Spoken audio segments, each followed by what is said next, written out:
Hello, thanks for joining me, astrologer Patrick Arundell, for your astrological overview for week commencing the 29th of May.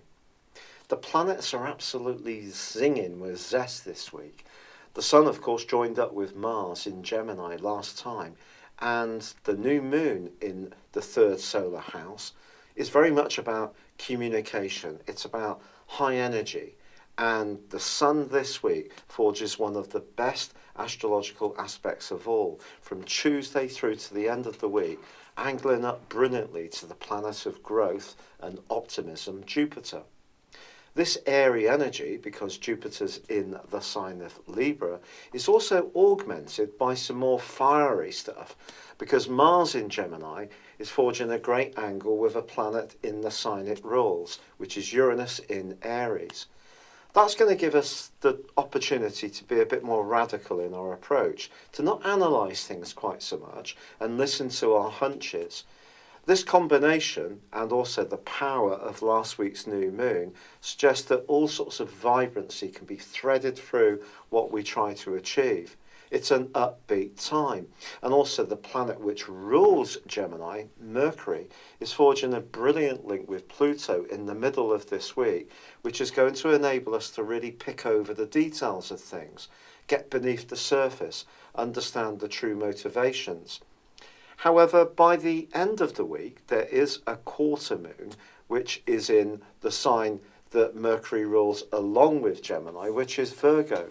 And this perhaps just suggests that one of the things we should avoid trying to achieve this week is too much.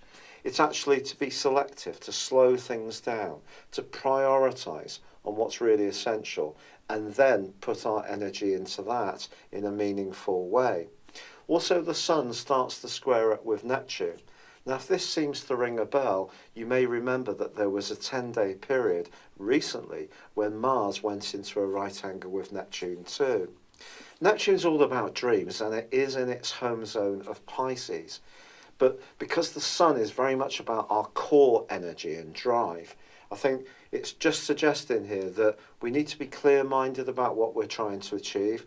We need not to jump into situations without being fully briefed or having the facts very crystal clear.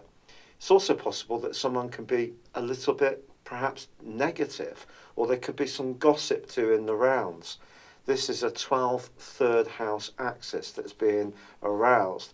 So as much as there is all this pulsating vibrancy, it is more mental. It's not so emotional. I think Neptune being in an emotional sign suggests that we just need to stay in touch with that side of our nature, but not to the point that we become fearful or worry too much about what other people are going to be saying.